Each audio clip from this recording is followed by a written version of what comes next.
Underneath the forest floor is an amazing network of communication, waiting for your presence.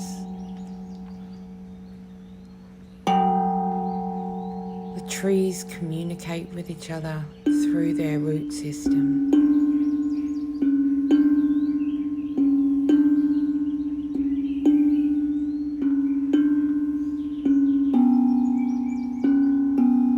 The trees also communicate and cooperate through a subterranean network of fungi and moss.